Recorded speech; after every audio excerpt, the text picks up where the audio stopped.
5 ফেব্রুয়ারি রোববার রাত 8টায় খালেদ মহিউদ্দিন আছে রেডিও স্পিকে জানিয়ে দিচ্ছি শিরোনাম।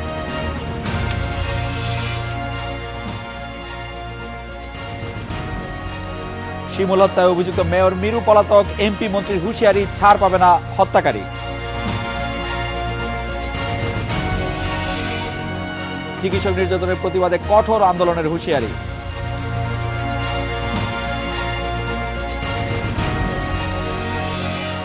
ট্রাম্প প্রশাসনের আপিল খারিজ, অভিবাসন বন্ধে আইনি লড়াই চলবে।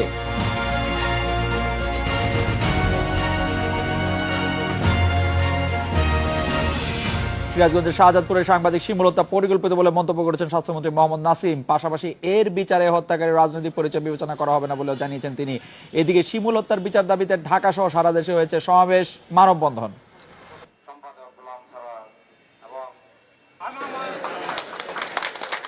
নতুন ক্যাজুয়ালিটি বিভাগ উদ্বোধন করতে শহীদ সোহরাওয়ার্দী মেডিকেল কলেজ হাসপাতালে আসেন স্বাস্থ্যমন্ত্রী মোহাম্মদ নাসিম। শাহজাদপুরে সাংবাদিক শিমুল হত্যার বিষয়ে গণমাধ্যম কর্মীদের প্রশ্নের জবাবে সরকারের কঠোর অবস্থানের কথা তুলে ধরেন আওয়ামী লীগের এই সভাপতিমণ্ডলীর সদস্য। জানান, এ ঘটনায় জড়িত কেউ ছাড় পাবে না। এবং একজন সৎ সাংবাদিক শিমুল, তাকে নির্মমভাবে হত্যা করা হয়েছে এবং টার্গেট করে হত্যা করা হয়েছে, এবার কোনো সন্দেহ নেই। এবং আইন শৃঙ্খলা রক্ষা বাহিনীকে আমি আগে নির্দেশ দিয়েছিলাম, ইতিমধ্যে 7 জনকে ধরা হয়েছে এবং অন্যদেরকেও ধরা হবে। সে যেই হোক তাকে ধরা হবে। এবার কোনো আপনি নিশ্চিত থাকতে পারেন তাকে ধরা হবে, কারণ সাংবাদিক হত্যার পরে এই ধরনের অপরাধীকে ছাড় দেওয়া হবে প্রশ্নে ওঠে না। এর আগে শাহজাদপুরে নিহত শিমুলের স্বজনদের সমবেদনা জানান স্বাস্থ্যমন্ত্রী। এ সময় শিমুলের স্ত্রীকে চাকরি দেওয়ার আশ্বাসও দেন তিনি। শিমুলের হত্যাকারীদের বিচার দাবিতে রাজধানী সহ সারা দেশে চলছে সমাবেশ, মানববন্ধন। এ সময় হত্যায় জড়িতরা যেন ছাড় না পায় সেদিকে দৃষ্টি রাখতে সরকারের প্রতি আহ্বান জানান সাংবাদিক নেতারা। আমাদের একটি আবেদন, দ্রুত বিচার আইনে বিচার করে আপনি নির্দেশ দিন, আপনি আজকে নির্দেশ দেবেন, তার ফাঁসি হতেই হবে। এবং প্রধানমন্ত্রীর কাছে আমাদের একটি আবেদন, ভয়ঙ্কর ষড়যন্ত্র চলতেছে আপনার বিরুদ্ধে। এদিকে হত্যা নির্যাতনের প্রতিবাদে 12 ফেব্রুয়ারি জাতীয় প্রেসক্লাবের সামনে সমাবেশ ডেকেছে সাংবাদিকদের নানা সংগঠন। Shahadat Hossain, independent news, Dhaka. সাংবাদিক শিমুল হত্যা নিয়ে কথা বলতে আমাদের সাথে আছেন প্রধানমন্ত্রীর তথ্য উপদেষ্টা বিষয়ক সাংবাদিক জনাব ইকবাল সোবহান চৌধুরী। আরো আছেন আওয়ামী লীগের সাংগঠনিক সম্পাদক আবু সাইদ আল মাহমুদ স্বপন, অধ্যাপক আজাদ রহমান আছেন সিরাজগঞ্জ থেকে আমাদের সঙ্গে। জনাব ইকবাল সোবহান চৌধুরী, বিভিন্ন এলাকায় আওয়ামী লীগের অভ্যন্তরীণ কোন্দল, সংঘাত ও হানানি বেড়ে চলেছে। সরকারি হিসেবে এতে গত বছর নিহত হয়েছেন 30 জন নেতাকর্মী, আগের 2 বছরের যা বেশি। আর চলতি বছরের গত 1 মাসে নিহত হয়েছেন 4 জন, যার মধ্যে 3 জন দলের নেতাকর্মী, আরেকজন হলেন সাংবাদিক। এই আওয়ামী লীগের বিভিন্ন দল, উপদল এবং কোন্দলের মধ্যে পড়ে সাংবাদিকদের যে জীবন প্রতিনিয়ত ঝুঁকিপূর্ণ হয়ে উঠছে, এই প্রসঙ্গে আপনার পর্যবেক্ষণ একটু শুনতে চাইবো জনাব ইকবাল সোবহান চৌধুরী। একটি বিষয় হলো যে আপনি যেটা বলেছেন যে আওয়ামী লীগের ভিতরে বিভিন্ন এলাকায় নিজেদের মধ্যে যে অন্তর্কলহ, সেটির বিষয়ে স্বাভাবিকভাবেই আওয়ামী লীগের যারা শীর্ষ কমান্ডার আছেন, বিশেষ করে প্রধানমন্ত্রী এবং আওয়ামী লীগের সভানেত্রী জননেত্রী শেখ হাসিনা, তিনি এই বিষয়ে সিদ্ধান্ত নেবেন। যেটি আমাদেরকে উদ্বিগ্ন করে যে সেটি হলো যে গত পরশুদিন আমাদের একজন সহকর্মী, তিনি পেশাজীবী সাংবাদিক হিসাবে তার পেশাগত দায়িত্ব পালনকালে সেখানে যে অন্তর্কলহে যেখানে সংঘর্ষ হচ্ছিল সেটি কাভার করতে গিয়েছিলেন এবং একজন জনপ্রতিনিধি, ওখানকার মেয়র, তার বন্দুকের ছোড়া গুলিতে তিনি আহত হন এবং নিহত হন। এটি আমাদেরকে পেশাজীবী সাংবাদিক হিসাবে আমাদেরকে একদিকে যেমনিভাবে আমরা শোকাহত, অন্যদিকে আমরা ক্ষুব্ধ এবং আমরা তীব্র প্রতিবাদ জানাই এবং আমরা দাবি জানাই যে এর বিচার হতে হবে। ইতিমধ্যে আমরা জেনেছি প্রধানমন্ত্রী শেখ হাসিনা তিনি দলের সভানেত্রী হিসাবে এবং তার নির্দেশেই দলের সাধারণ সম্পাদক জনাব ওবায়দুল কাদের, তিনি ইতিমধ্যেই কতগুলো ব্যবস্থার কথা ঘোষণা করেছেন। তাদেরকে দল থেকে বহিষ্কার করার কথা আমরা শুনেছি এবং আমরা হাইমচরেও দেখলাম যে একজন জনপ্রতিনিধি, উপজেলা চেয়ারম্যান, তিনি যে স্কুলের বালকদের তৈরি মানব সেতুর উপর দিয়ে হেঁটে গিয়েছিলেন, একটি অশালীন একটি আচরণ, সে ব্যাপারেও তাকে বহিষ্কার করা হয়েছে, ব্যবস্থা নেওয়া হয়েছে। স্বাস্থ্যমন্ত্রী সাহেব, তিনি ওই এলাকার নেতা, তিনিও কিন্তু অত্যন্ত স্পষ্ট করে বলেছেন যে আইনগত ব্যবস্থা নেওয়া হবে, ছাড় দেওয়া হবে না। স্বরাষ্ট্রমন্ত্রীও বলেছেন। আমরা এটিতে অন্তত সন্তুষ্ট। ঘটনা ঘটে গেছে, এই ঘটনার তীব্র নিন্দা যেমনি ভাবে আমরা জানাই, তেমনি ভাবে আমাদের যে দাবি যে যারা এই ঘটনা ঘটিয়েছেন তাদের বিরুদ্ধে ব্যবস্থা নিতে হবে। আমরা দেখতে চাই যে এই মেয়রকে তাকে গ্রেপ্তার করা হবে এবং তাকে এই হত্যাকাণ্ডের জন্য তাকে আইনগতভাবে তার বিরুদ্ধে ব্যবস্থা নিতে হবে। জনাব ইকবাল সোবহান চৌধুরী, যে মেয়রের কথা আপনি বলছিলেন যার পিস্তলের গুলিতে আমাদের সহকর্মী মারা গেছেন সাংবাদিক শিমুল, আপনি কতক্ষণের মধ্যে তাকে সরকার গ্রেপ্তার করতে পারবে বলে মনে করেন? আপনি কি মনে করেন যে কোনো খুব শীঘ্রই তাকে গ্রেপ্তার করা সম্ভব হবে? খুব শীঘ্র বলে কোনো জিনিস নেই। যেটি আমরা শুনেছি স্বাস্থ্যমন্ত্রী সাহেব বলেছেন, আমাদের স্বরাষ্ট্রমন্ত্রী সাহেব বলেছেন এবং দলের পক্ষ থেকে দলের সাধারণ সম্পাদক সাহেব, তিনি একজন প্রভাবশালী মন্ত্রী, তিনি বলেছেন এবং আমরা এটাও জানি মাননীয় প্রধানমন্ত্রী এই ধরনের ঘটনার কোনো কিছুতেই তিনি ছাড় দেন না। এর আগেও আমরা তার সেই নির্দেশের আমরা বাস্তবায়ন দেখেছি। আমি মনে করি যে যেহেতু মামলা হয়েছে, অতি সত্বর বলতে যেটাই আইন শৃঙ্খলা রক্ষা বাহিনী তাকে নিশ্চয়ই তাকে গ্রেপ্তার করে আইনের কাছে সোপর্দ করবে। জনাব ইকবাল চৌধুরী, আপনাকে ধন্যবাদ। আবু সাইদ আল মাহমুদ স্বপন আছেন আমাদের সঙ্গে, আওয়ামী লীগের সাংগঠনিক সম্পাদক আবু সাইদ আল মাহমুদ স্বপনের কাছে জানতে চাইবো যে আওয়ামী লীগের যে অভ্যন্তরীণ কোন্দল, সংঘাত ও হানাহানি সেটি বেড়ে যাওয়ার পেছনে কি কারণ আছে বলে আপনি মনে করেন, নাকি হানাহানি আসলে বাড়েনি, এরকমই ছিল সবসময়? না, হানাহানি এরকম ছিল এটা এই পর্যায়ে বলবার অবকাশ নেই। তবে আমার কাছে মনে হয় খুব সাদামাটা কথাই, যেটি হয়তো আমার দলীয় অবস্থান থেকে বলা ঠিক নয়, একজন রাজনৈতিক কর্মী হিসেবে আমি বলতে চাই, বাংলাদেশের প্রচলিত কথা আছে, সুখে থাকলে ভূতে কিলায়। তো আমাদের কিছু কিছু নেতার উপরে ভূত আসর করেছে। আমি অনুরোধ করব, আপনার এই প্রোগ্রাম থেকেও আমি অনুরোধ করব, আমাদের বিভিন্ন এলাকায় যারা দায়িত্বশীল নেতা আছেন, জনপ্রতিনিধি আছেন, তারা যেন বিষয়টিকে, এবং আমরা যারা সাংগঠনিক বিভিন্ন দায়িত্বে আছি, আমাদের উচিত হবে এই বিষয়টিকে নিয়ে গভীরভাবে মনোনিবেশ করা এবং এটিকে অচিরেই এখান থেকে পরিত্রাণ পাওয়ার একটি রাস্তা বের করা, এবং আমাদের রাজনৈতিক কর্মীদের যারা বিভিন্ন জায়গা থেকে এসে আশ্রয় নিয়ে আমাদের দলকে বিতর্কিত করছে তাদের ব্যাপারে সজাগ হওয়া এবং এই জায়গা থেকে দলকে মুক্ত করে আমাদের অধিকতর মনোনিবেশ করা উচিত জনকল্যাণের দিকে। তাহলেই আমাদের রাজনৈতিকভাবে যদি আমাদের কর্মীদেরকে আমরা প্রশিক্ষিত করতে পারি এবং জনকল্যাণে নিয়োজিত করতে পারি, তাহলে এই সমস্যাটির সমাধান হবে। কারণ আমি দেখেছি, আমার যেটুকু রাজনৈতিক অভিজ্ঞতা তাতে আমি দেখেছি, যখন প্রতিপক্ষ শক্তিশালী প্রতিপক্ষের উপস্থিতি থাকে না, তখন প্রায়শই বিভিন্ন রাজনৈতিক দল নিজেদের মধ্যে অভ্যন্তরীণ কোন্দলে জড়িয়ে পড়ে, যেটি মোটেও কাম্য নয়, এবং এতে করে দল ক্ষতিগ্রস্ত হচ্ছে এবং দলে ভাবমূর্তি বিনষ্ট হচ্ছে। একটি বিষয় আমাদের সকলে মনে রাখা উচিত, আমরা যারা রাজনীতি করি, রাজনৈতিক দলে বিভিন্ন পদে আছি বা জনপ্রতিনিধি নির্বাচিত হয়েছি, আমাদের প্রত্যেকটি পদক্ষেপ সচেতনভাবে দেওয়া উচিত। আমাদের প্রত্যেকটি পদক্ষেপ দেওয়ার আগে চিন্তা ভাবনা করে দেওয়া উচিত। কারণ আমি যখন স্বপন একটি অপরাধ করি, এই অপরাধটি ব্যক্তি স্বপনের থাকে না, এই অপরাধটি দলীয় আবরণ পায় এবং দল সেখানে বিতর্কিত হয়, দলের নেতা বিতর্কিত হয়। ফলে আমার একটি কর্মকাণ্ড দলকে বিপদের সম্মুখীন করুক, এটি আমাদের কোনো দলের কর্মী চাওয়া উচিত নয়। আবু সাইদ আল মাহমুদ স্বপনের কথা আমরা শুনছিলাম। আমি অধ্যাপক আজাদ রহমানের কাছে যাচ্ছি, শাহজাদপুর উপজেলা আওয়ামী লীগের সাধারণ সম্পাদক এবং উপজেলা চেয়ারম্যান। জনাব আজাদ রহমান, আপনি নিশ্চয়ই জানেন যে হালিমুল হক মিরুর এইরকম উদ্ধত আচরণ এবারই প্রথম নয়, এই আচরণ আগে থেকে উদ্ধত, এবং ওই দিনকার ঘটনার সময় যেসব পুলিশ সদস্য সেখানে উপস্থিত ছিলেন তাদের একজনকে আমি কোট করছি, তিনি বলছেন মেয়রকে বারবার বারণ করার পরও তিনি গুলি ছুড়েন, একাধিক গুলি ছোড়েন মেয়র, অন্য কোনো পক্ষ গুলি করেননি। এরকম একজন লোককে আওয়ামী লীগের দলে রাখা, তাকে মনোনয়নের জন্য কাজ করা, এবং তাদের পক্ষে আপনারা কাজ করছিলেন, আপনারা তো বিষয়টি কিভাবে দেখছেন এখন, যে এই হালিমুল হক মিরুর আচরণ তো হঠাৎ করে এরকম হয়নি? অধ্যাপক আজাদ রহমান। ধন্যবাদ।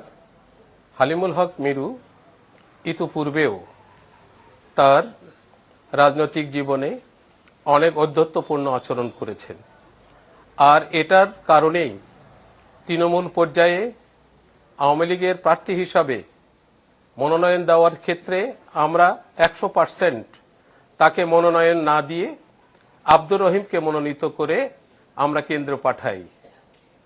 রাজনৈতিক কারণে কেন্দ্র আমাদের সেই বিষয়টাকে বিবেচনায় না নিয়ে হালিমুল হক মিরুকে মনোনয়ন দিয়ে নির্বাচনের জন্য যোগ্য বলে আমাদের কাছে প্রেরণ করেন। আমরা যেহেতু দল করি, সংগঠনের ঊর্ধ্বতন কর্মকর্তা এবং নেতৃত্বের নির্দেশ আদেশ মানাটা আমাদের নৈতিক দায়িত্ব। আমরা সে দায়িত্ব মেনে তাকে নির্বাচনে অধ্যাপক আজাদ রহমান, আপনি আমাদের সঙ্গে থাকবেন। আমি শুধু আওয়ামী লীগের কেন্দ্রীয় সাংগঠনিক সম্পাদককে একটু জানতে চাই, তৃণমূল থেকে বলা হয়েছিল যে আচরণ উদ্ধত, এই রাজনীতিবিদকে আসলে মনোনয়ন দেয়া যাবে না, তারপরও আপনারা তাকে মনোনয়ন দিয়েছেন, এটি কিরকম হলো স্বপন ভাই? দেখুন, হালিমুল হক মিরু সাহেব তৃণমূল থেকে তার নাম আসেনি, এটি সত্যি কথা, কিন্তু তৃণমূল থেকে তাকে মনোনয়ন না দেওয়ার জন্য বলেছে, বিষয়টি এরকম নয়। ওইখানকার বিভিন্ন রাজনৈতিক ইকুয়েশনে হালিমুল হক মিরুকে মনোনয়নটি কেন্দ্রীয় বোর্ড দিয়েছে। কারণ অবশ্যই এটাও সত্য যে হালিমুল হক মিরু বাই বর্ন আওয়ামী লীগার নন, তিনি আগে বোধহয় জাসদ করেছেন, তারপরে তিনি আওয়ামী লীগে যোগদান করেছেন, তিনি ইতিপূর্বে মেয়র ছিলেন। স্বভাবগত কারণে তিনি একটু জেদি প্রকৃতির মানুষ, কিন্তু জনপ্রিয়। তার জনপ্রিয়তাকে চিন্তা করে এবং সবকিছু বিবেচনা করে কেন্দ্রীয় বোর্ড তাকে মনোনয়ন দিয়েছিল, তাকে অপরাধ করবার জন্য মনোনয়ন দেওয়া হয়নি। আপনাকে ধন্যবাদ। আমরা এটি অধ্যাপক আজাদ রহমানের কাছে আরেকটু শুনতে চাই। শুধু ইকবাল সোবহান চৌধুরীর কাছে জানতে চাইবো যে কেন্দ্র যে তৃণমূল পর্যায়ে যে লোক বাছাই করার যে প্রক্রিয়া, সেই প্রক্রিয়াটি আওয়ামী লীগের এই প্রক্রিয়াটিকে আপনি কিভাবে দেখেন, সেটি আমাদেরকে যদি এক বাক্যে বলেন, তারপর আমরা এটা বিরুদ্ধে চলে যাবো। জনাব ইকবাল সোবহান চৌধুরী। না, আওয়ামী লীগ একটি ঐতিহ্যবাহী রাজনৈতিক দল এবং দেশের অন্যতম বৃহত্তম রাজনৈতিক দল। দীর্ঘদিন তারা রাজনীতিতে আছে, দেশের স্বাধীনতা তাদের মাধ্যমে এসছে। এই দলের মাধ্যমে অনেক ত্যাগী নেতা কর্মীর ত্যাগের বিনিময়ে, জীবনের বিনিময়ে, নির্যাতন উপেক্ষা করে তারা আন্দোলন সংগ্রাম করে দেশে স্বৈরাচারের অবসান ঘটিয়েছে, সামরিক শাসনের অবসান ঘটিয়েছে, গণতন্ত্র আবার পুনর্বাসিত করেছে। সেখানে একটি দল সেইভাবে যারা শীর্ষ কমান্ডে থাকেন তারা বিভিন্ন দলীয় বিবেচনায় এবং ওই এলাকার বিবেচনায় তারা মনোনয়নগুলো দেওয়ার চেষ্টা করে থাকেন। এবং এই মনোনয়ন, যেটা স্বপন সাহেব যেটা বললেন, মনোনয়ন যখন দেওয়া হয় তখন কিন্তু এইসব কিছু বিবেচনা করে দেওয়া হয়। তবে তারা যদি পরবর্তীতে মনোনীত হওয়ার পরে, নির্বাচিত হওয়ার পরে যদি কোনো অপরাধের সাথে জড়িত হন, সেখানে কিন্তু দল ব্যবস্থা গ্রহণ করেছে। এই প্রমাণ কিন্তু আমরা দেখি, ভিডিওতেও আমরা দেখছি। জনাব ইকবাল সোবহান চৌধুরী, আপনাকে ধন্যবাদ। আবু সাইদ আল মাহমুদ স্বপন এবং অধ্যাপক আজাদ রহমান থাকবেন আমাদের সঙ্গে। রেডিও স্পিকে বিরতি নিচ্ছে, একটি ফিরছি একটু পরে।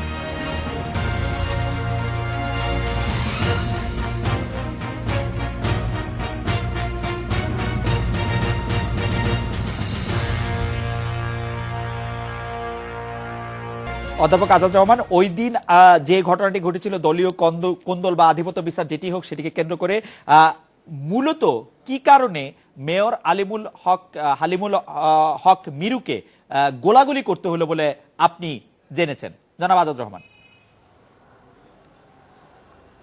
ওই দিনে হালিমুল হকের বিরুদ্ধে যে বিদ্রোহী প্রার্থী আব্দুর রহিম, আর এই ছেলেটি হলো যাকে বেদমভাবে মারপিট করা হয়েছে, এটা হলো আব্দুর রহিমের শ্যালক। নির্বাচন চলাকালীন সময়ে এই ছেলেটি তার ভগ্নিপতির পক্ষে প্রচারণায় অংশ নিয়েছিল।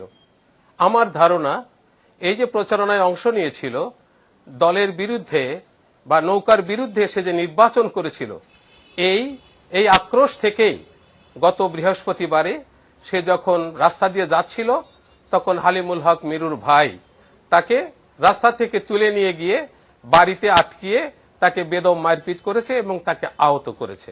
আমার ধারণা যে যেহেতু বিদ্রোহী প্রার্থীর শ্যালক তার ভগ্নিপতির পক্ষে, আর আওয়ামী লীগের মনোনীত প্রার্থী হালিমুল হক মিরুর বিরুদ্ধে নির্বাচনে অংশগ্রহণ করেছিল, সেই ক্রোধ এবং সেই দেশ থেকেই এই ঘটনার উদ্ভব হয়েছে। সেই সময় কি অধ্যাপক আজাদ রহমান, সেই সময় কি পুলিশ বা প্রশাসন তারা, আমরা যেমনটি শুনেছি তেমন নিষ্ক্রিয় অবস্থান নিয়েছিল, যেহেতু আওয়ামী লীগের মনোনীত মেয়র বা মেয়রের ভাই এতে জড়িত, তারা নিষ্ক্রিয় ছিল সে সময়? যখন তাকে তুলে নিয়ে যায় তখন কোনো পুলিশ ছিল না। যখন বাড়িতে গিয়ে তাকে মারপিট করে আহত করে, এ খবর থানায়, যেহেতু থানার নিকটবর্তী ওই বাসাটি, তখন থানার পুলিশ গিয়ে অবস্থান নেয়। আর এই খবর পাওয়ার পরে যখন জনতা এবং ছাত্র জনতা এটা খবর পায়, তখন তাকে উদ্ধারের জন্য সে মেয়রের বাড়ির দিকে তারা আসতে থাকে। পুলিশ তাদেরকে বাধা দেয়, পুলিশের বাধায় তারা সেখানে যেতে ব্যর্থ হয়। এক পর্যায়ে এই সুযোগে হালিমুল হক মিরু এবং তার দুই ভাই এবং তার সাথে থাকা তার যে অনুসারীরা তখন বাড়ি থেকে অস্ত্রসহ রাস্তায় নেমে আসে এবং উপর্যুপরি গুলি করে। এই গুলিতে সাংবাদিক দায়িত্ব পালনরত সাংবাদিক শিমুল মারাত্মকভাবে আহত হয়। জনাব আবু সাইদ আল মাহমুদ স্বপন, আমার কোনো প্রশ্ন নেই। অধ্যাপক আজাদ রহমান যা বললেন তার পরিপ্রেক্ষিতে তার বক্তব্যের পরিপ্রেক্ষিতে আপনার কাছে কিছু শুনতে চাইছি। আমার কাছে মনে হচ্ছিল যে তিনি লেবানন, ফিলিস্তিন বা এইসব জায়গার কোনো একটি বর্ণনা দিচ্ছেন। আসলে যে বিষয়টি আমাদের সকলে অনুধাবন করা উচিত, আমরা যারা জনপ্রতিনিধি এবং যারা বিভিন্ন দলীয় পদে আছি, আমরা এক একটি এলাকার মালিক নয়, তালুকদার নয়, ছোট ছোট জমিদার নয়। আমরা জনগণের প্রতিনিধি, জনগণের দ্বারা নির্বাচিত, জনগণের দয়ায় নির্বাচিত। সুতরাং নির্বাচনের সময় কে আমাদের পক্ষে থাকলো, কে বিপক্ষে থাকলো, নির্বাচিত হওয়ার পরে আমার ক্ষমতা দিয়ে বা আমার অবস্থান দিয়ে আমার বিপক্ষে অবস্থানকারী কোনো মানুষের উপর আমি অত্যাচার করব, এই লাইসেন্স বাংলাদেশের সংবিধান, বাংলাদেশের সমাজ বা বাংলাদেশ আওয়ামী লীগ কাউকে দেয়নি। সুতরাং যারা দায়িত্বশীল পদে আছেন তাদের এবং তাদের আত্মীয় স্বজনদের এই বিষয়টি অনুধাবন করা উচিত যে তাদের কর্মকাণ্ডের কারণে দল আজকে প্রশ্নের সম্মুখীন হচ্ছে। আমি ব্যক্তিগতভাবে আওয়ামী লীগের সাংগঠনিক সম্পাদক হিসাবে আজকে আপনার সামনে যে আপনার যে শোটি করছি, আমার কাছে মনে হচ্ছে আমি আসামির কাঠগড়ায় দাঁড়িয়ে আছি এবং আমাকে মাথা নত করেই কথা বলতে হচ্ছে। এই যে আমাদের মাথা হেট করছে কিছু কিছু মানুষ দলের নাম ভেঙে, তাদের প্রতি আমার হুঁশিয়ারি, অনুগ্রহপূর্বক আপনারা এই অবস্থানটি পরিত্যাগ করুন এবং যদি রাজনীতি করতে চান, দল করতে চান, তাহলে ইতিবাচক রাজনীতির ধারায় আপনারা ফিরে আসুন। আওয়ামী লীগ কোনো অপরাধীকে সমর্থন করে না, কোনো অপরাধীর কর্মকাণ্ডকে ওন করবে না। ইতিমধ্যেই হালিমুল হক মিরুকে বহিষ্কার করা হয়েছে, তার পাসপোর্ট জব্দ করা হয়েছে এবং তাকে আইন শৃঙ্খলা রক্ষাকারী বাহিনী খুঁজছে। যদি হালিমুল হক মিরু যেহেতু একজন জনপ্রতিনিধি এবং অতীতেও তিনি জনপ্রতিনিধি ছিলেন, আমি অনুরোধ করব তিনি এই শোটি শুনছেন কিনা, তার উচিত, তার বিরুদ্ধে মামলা হয়েছে, আইনের প্রতি শ্রদ্ধাশীল হয়ে তার নিজে থেকেই আত্মসমর্পণ করা উচিত।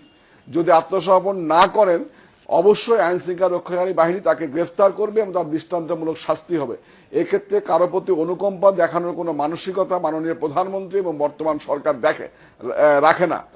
আমরা যে কোনো মূল্যেই এই ধরনের যারা অপরাধ করবে বা অপরাধ কর্মে জড়িত হবে তাদের বিরুদ্ধে শাস্তিমূলক, দলীয় শাস্তিমূলক এবং রাষ্ট্রীয় শাস্তিমূলক ব্যবস্থা দুটি গ্রহণ করব। স্বপন ভাই, আপনি শুধু আওয়ামী লীগের সাংগঠনিক সম্পাদকই নন, স্বপন ভাই আপনি স্বরাষ্ট্র মন্ত্রণালয় বিষয়ক সংসদীয় বিশেষ কমিটির সদস্য বটে। আমি যেটি আপনার মাধ্যমে যেটি আসলে আপনার কাছ থেকে যেটি শুনতে চাই যে আপনার কাছে কি মনে হয় যে আমাদের আইন শৃঙ্খলা রক্ষাকারী বাহিনী জনাব হালিমুল হক মিরুকে কবে নাগাদ, কখন নাগাদ গ্রেফতার করতে পারবে বলে আপনার মনে হয় তার যোগ্যতা সামর্থ্যের ক্ষেত্রে? দেখুন, এই যে 24 ঘন্টা, 72 ঘন্টা, 48 ঘন্টা আলটিমেটাম, এগুলো একটা বাহবামূলক কথাবার্তা। এই ধরনের কথা বলতে আমি অভ্যস্ত নয়, আপনি সেটা জানেন। আইন শৃঙ্খলা রক্ষাকারী বাহিনীর উপর প্রচন্ড চাপ সৃষ্টি করা হয়েছে এবং আমরা আশা করি খুব স্বল্পতম সময়ের মধ্যেই মিরু সাহেবকে গ্রেফতার করা হবে এবং তাকে অবশ্যই আইনের মুখোমুখি হতে হবে। এখানে কোনো ছাড় পাওয়ার কোনো জায়গা নেই। এবং শুধু সেই না, ভবিষ্যতেও যদি কেউ জনপ্রতিনিধির দম্ভ দেখিয়ে অথবা তাদের কোনো আত্মীয় স্বজন জনপ্রতিনিধির দম্ভ দেখিয়ে অথবা দলীয় পদের দম্ভ দেখিয়ে কেউ যদি সমাজ বিরোধী কাজ করা, রাষ্ট্রবিরোধী কাজ করার চেষ্টা করেন, কেউ ছাড় পাবে না ইনশাল্লাহ। জনাব আজাদ রহমান, আপনার কাছে কি মনে হয় জনাব হালিমুল হক মিরু যে আত্মগোপন করে থাকতে পারছেন, তাতে কি কোনো প্রভাবশালী কেউ তাকে সহায়তা করছেন, কেউ তাকে আশ্রয় দিচ্ছেন, নাকি তিনি আসলে পলাতকই রয়েছেন বা পালিয়ে বেড়াচ্ছেন? জনাব আজাদ রহমান। না, আমার ব্যক্তিগতভাবে সেই বিষয়টা মনে হয় না। আওয়ামী লীগ জনতার দল এবং জনতার খেদমতে তারা নিয়োজিত। এমন একজন মানুষকে আওয়ামী লীগ বা আওয়ামী লীগের প্রভাবশালী কোনো ব্যক্তি আশ্রয় দেবে, প্রশ্রয় দেবে, এই বিশ্বাস আমার নেই। আমার রাজনৈতিক জীবন থেকে এটাই প্রতীয়মান হয় যে অন্যায়কারীকে কখনো প্রশ্রয় দেওয়া হয় নাই, হবে না এবং আজকের প্রধানমন্ত্রী বঙ্গবন্ধুর সন্তান সুযোগ্য প্রধানমন্ত্রী, তার বক্তব্য, তার কর্মনিষ্ঠা থেকে এটা প্রতীয়মান হয় যে আওয়ামী লীগের কাছে সে যেই হোক না কেন তাকে অবশ্যই আইনের সম্মুখীন হতে হবে এবং তার যে কাজ তিনি করেছেন তার প্রায়শ্চিত্ত তাকেই করতে হবে। দল এ বিষয়ে কোনো দোষী ব্যক্তির সপক্ষ নেবে না এবং তাকে আশ্রয়ও দেবে না, প্রশ্রয়ও দেবে না, এই বিশ্বাস আমার আছে। অধ্যাপক আজাদ রহমান, জনাব আবু সাইদ আল মাহমুদ স্বপন, আপনাদের অনেক ধন্যবাদ। বিরতি নিচ্ছে, একটি ফিরছি তারপরে।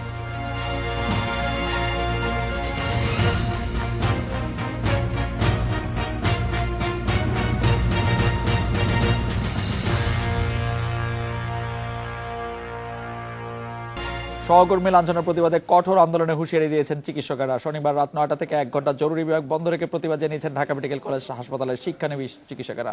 শিক্ষানবিশ চিকিৎসকদের অভিযোগ, শিশু সার্জারি ওয়ার্ডের এক রোগীর অতিরিক্ত স্বজনদের অবস্থান নিয়ে কথা কাটাকাটি হয় এক চিকিৎসকের সঙ্গে। এ সময় রোগীর স্বজনেরা ওই চিকিৎসককে লাঞ্ছিত করেন। ঘটনার সঙ্গে জড়িতদের বিরুদ্ধে ব্যবস্থা নেওয়ার আশ্বাসে পরিস্থিতি শান্ত হয়।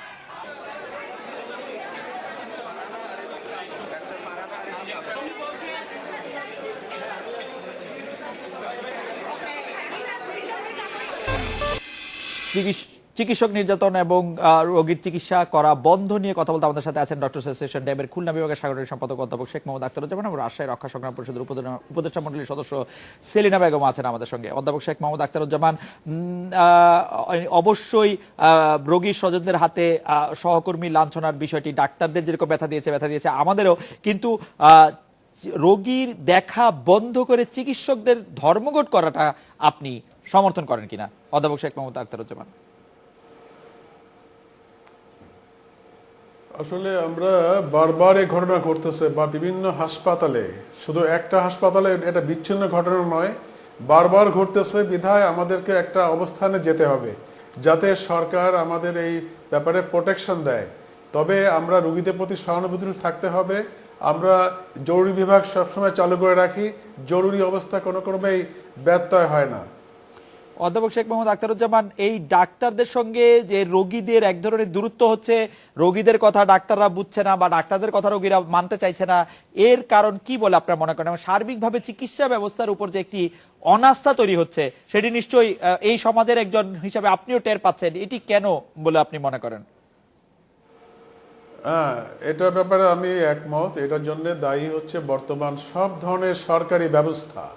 তার মানে যে আপনি যদি দেখেন প্রতিটা জায়গায় দেখা যাচ্ছে যে মানে প্রতিটা স্তরে অব্যবস্থাপনা, অদক্ষতা এবং অযোগ্যতার কারণে এই সব জিনিস হচ্ছে।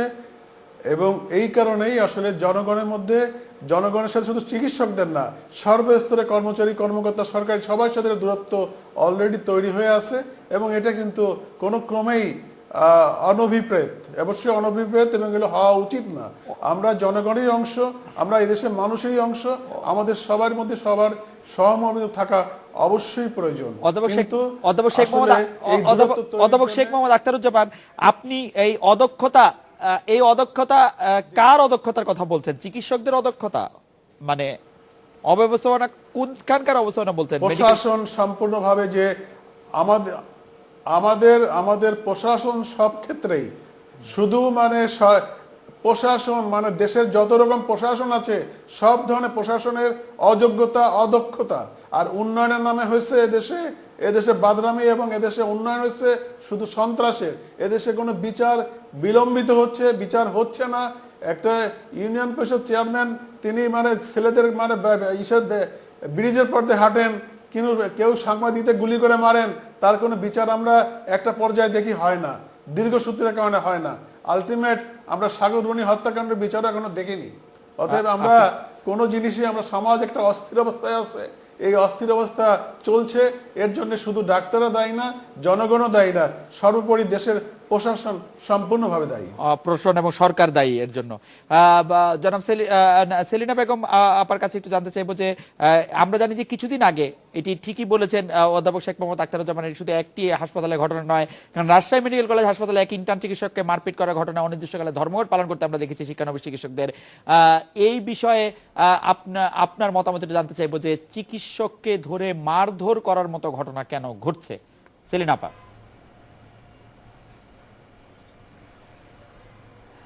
ধন্যবাদ।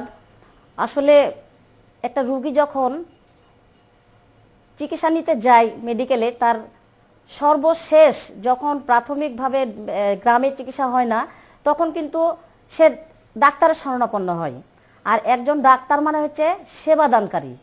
এই সেবাদানকারী ডাক্তার যদি একটা রোগীকে সঠিকভাবে তার চিকিৎসা না দেয়, তখন কিন্তু রোগীদের এমনি ক্ষিপ্ত হওয়ার কথা। না, কারণ সেলিনাপা, একজন রোগী কি শেষ সম্বল নিয়েও সেলিনাপা, একজন রোগী কি বুঝতে পারেন যে আসলে মানে কিভাবে নিশ্চিত হন তিনি যে ডাক্তার আসলে তাকে সঠিক চিকিৎসা দিচ্ছেন না?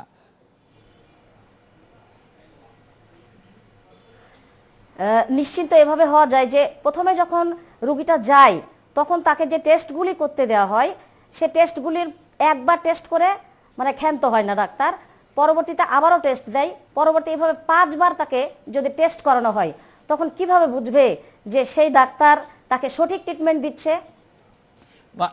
আপনি হয়রানি বা ভোগান্তির কথা বলছিলেন, অধ্যাপক শেখ মোহাম্মদ আখতারুজ্জামান, এই বিষয়ে আপনি কোনো কিছু বলবেন যে আসলে ডাক্তাররা অকারণে অনেক বেশি টেস্ট করাচ্ছেন, এক টেস্ট বারবার করাচ্ছেন, এই অভিযোগটি অনেক রোগী করে থাকেন? আসলে আমি আমার চিকিৎসা সেবা দিয়ে যে হয় না, একথা সঠিক না। উনি যে কথাটা বলছেন, প্রথমে আমরা প্রাইমারি ইনভেস্টিগেশন করা হয়, পরবর্তীতে যদি প্রয়োজন হয় আবার কিছু মানে ইনভেস্টমেন্ট অ্যাড করতে হয়, যা এটা চিকিৎসার স্বার্থে। আর অনিয়ম যদি বলেন, সব ক্ষেত্রেই আছে। সেবা তো শুধু চিকিৎসা দেয় না, পুলিশের সেবা দেয়, আপনার কাস্টমসের সেবা দেয়। আমার মনে হয় আপনার বক্তব্য পরিষ্কার। অধ্যাপক শেখ মোহাম্মদ আখতারুজ্জামান এবং সেলিনা বেগম, আপনাদের অনেক ধন্যবাদ। রেসপেক্ট একটি বিরতি নিচ্ছি।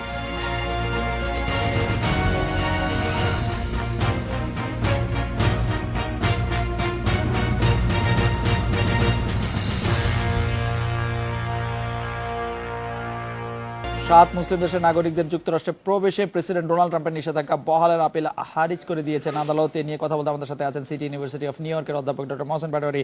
ডক্টর মহসিন পাটোয়ারি, প্রেসিডেন্টের নির্বাহী আদেশ আদালতের নির্দেশে স্থগিত হয়ে যাওয়ার নিদর্শন আসলে খুব বেশি নয়, কিন্তু তার চেয়েও বড় যে কথা, সেই জজকে তথাকথিত বিচারক বলেছেন ডোনাল্ড ট্রাম্প এবং তিনি আপিল করেছেন সুপ্রিম কোর্টে। এই বিষয় নিয়ে আপনার একটু মতামত শুনতে চাইবো। মার্কিন যুক্তরাষ্ট্র কি একটি আসলে গণতান্ত্রিক মার্কিন যুক্তরাষ্ট্র কি একটি বিচার বিভাগীয় এবং নির্বাহী দ্বন্দ্বের মধ্যে প্রবেশ করলো কিনা, দ্বন্দ্বের জগতে প্রবেশ করলো কিনা? ডক্টর মহসিন পাটোয়ারি। জি, এটা অবশ্য অ্যাপারেন্টলি যদি এরকম মনে হয়ে থাকে আর কি। এখন ধরেন এটা এই দেশের রুল অফ ল আছে, এটা জাস্টিস ডিপার্টমেন্ট তো is not under the control of the administrative side of the country. So আমার মনে হয় দ্বন্দ্বটা সেরকম একটা সিরিয়াস হবে না। যদিও ফেডারেল কোর্ট জাজ ইন দ্য সিয়াটল, ওনার বক্তব্যে উনি যে ব্যানকে আনকনস্টিটিউশনাল বলেছেন, but presidents office justice department এটা তো আবার অ্যাপিল করেছে। সেই অ্যাপিলে তো আপনারা জানেন যে এটাকে স্টে অর্ডার ওনারা চেয়েছিল, কিন্তু জাজ স্টে অর্ডার দেয় নেই অ্যাপিলিয়েট কোর্ট, এবং তাদেরকে আনটিল মানডে সময় দিয়েছে both parties, the state of Seattle and also the White House or Justice Department argument produce করার জন্য। ডক্টর মহসিন পাটোয়ারি, আপনি কি মনে করেন যে এটি যখন সুপ্রিম কোর্টে যখন এটির হিয়ারিং হবে, তখন কিছুদিন আগে যে ডোনাল্ড ট্রাম্প নতুন একজন বিচারককে নিয়োগ দিলেন, যাকে কট্টর রিপাবলিকান বলা হয়, তার নিয়োগের ফলে সেখানে ভারসাম্যের একটি ইয়াতে ডোনাল্ড ট্রাম্পের মতামতটি সেখানে থাকবে, নাকি এটি বড় কোনো প্রভাব বিস্তার করবে না এই নিয়োগ? আমার ধারণা এই, এখনো যে নতুন যে উনি একজনের নাম প্রপোজ করেছেন, ওটা এখনো কিন্তু পাস হয় না। সো স্টিল সুপ্রিম কোর্টে 4-4 আর কি। আমার মনে হয় ইট ক্যান বি হ্যাং হতে পারে আর কি, 4-4 হতে পারে সম্ভবত। সুপ্রিম কোর্টের 4 জন যে রিপাবলিকান জজ, রিপাবলিকানদের আমলে নিয়োজিত বিচারক আছেন, তারা কি ডোনাল্ড ট্রাম্পকে সমর্থন করবেন বলে আপনার ধারণা এখন পর্যন্ত? আপনি এটা বোঝা এই মুহূর্তে মুশকিল, কারণ এটা তো সিরিয়াস কনস্টিটিউশনাল ব্যাপার। তো সিরিয়াস কনস্টিটিউশনাল ব্যাপারে তারা সাপোর্ট নাও করতে পারেন, কারণ সবসময় জাজরা কিন্তু পার্টি লাইনে করে না, তাদের নিজেদের একটা বিবেক বিবেচনা আছে। এই কনফিডেন্সটা আমাদের আছে, সেই বিবেচনা এটা নাও হতে পারে। মার্কিন যুক্তরাষ্ট্রের বিচার সিস্টেমে, বিচার ব্যবস্থায় কি সুপ্রিম কোর্টের জজগণ যখন একই জাস্টিসরা যখন একই 4-4 হয়ে যান, তখন চিফ জাস্টিসের কোনো একটি ডিসাইডিং রোল প্লে করার থাকে কিনা? ইন কেস চিফ জাস্টিসের আমার মনে হয় নাই, কারণ এর আগে এরকম একটা ইমিগ্রেশন ইস্যুতে প্রেসিডেন্ট ওবামার একটা ইমিগ্রেশন ইস্যুতে যে টেক্সাস গভর্নর অফিস থেকে যে ফাইল করছিল তার উপরে 4-4 হয়ে গেছে, সুপ্রিম কোর্ট জাস্টিসের উপরে কোনো একটা মন্তব্য করেন নাই আর কি। Doctor Mohsin Patwari, Donald Trump নির্বাচিত হওয়ার পরে 20 তারিখ 3 সপ্তাহের মতো হয়েছে, এর মধ্যে তিনি তার উপরে আস্থা হারিয়েছেন ভোটাররা, এরকম একটি জরিপে এরকম দেখা গেছে, যেটি সবচেয়ে কম সময় আস্থা হারানোর একটি রেকর্ড। মার্কিন যুক্তরাষ্ট্রের ভোটাররা কি মনে করছেন যে ডোনাল্ড ট্রাম্পকে আসলে প্রেসিডেন্ট নির্বাচিত করা একটু ভুলই হলো, নাকি এটা একটু আর্লি হয়ে যায় এটি বলার জন্য? এটা একটা আর্লি, কারণ আপনি দেখেন উনি তো অ্যাবাউট 3 মিলিয়ন 30 লক্ষের মতো কম ভোট পেয়েছেন, পপুলার ভোট। সুতরাং এটা একটা হতে পারে। উনি একটা জিনিস, আমি আপনার একটা কমেন্ট করি এখানে, in his point of view, এই কোর্টে এই কেসে যদি উনি হেরেও যান, মানে হোয়াইট হাউস যদি হেরেও যায়, স্টিল তার জন্য একটা উইনার, কারণ তারা বলবে যে আমরা প্রমিস করেছি এই ধরনের ব্যান করব, এটা আমরা ডেলিভার করতে চেষ্টা করেছি, এটাকে এক্সিকিউটিভ অর্ডার করেছি, কিন্তু কোর্ট এটাকে অ্যাকসেপ্ট করে নাই। রাইট। ডক্টর মহসিন পাটোয়ারি, আপনাকে অনেক ধন্যবাদ। এই ছিল আজকের রেডিও স্পিকে।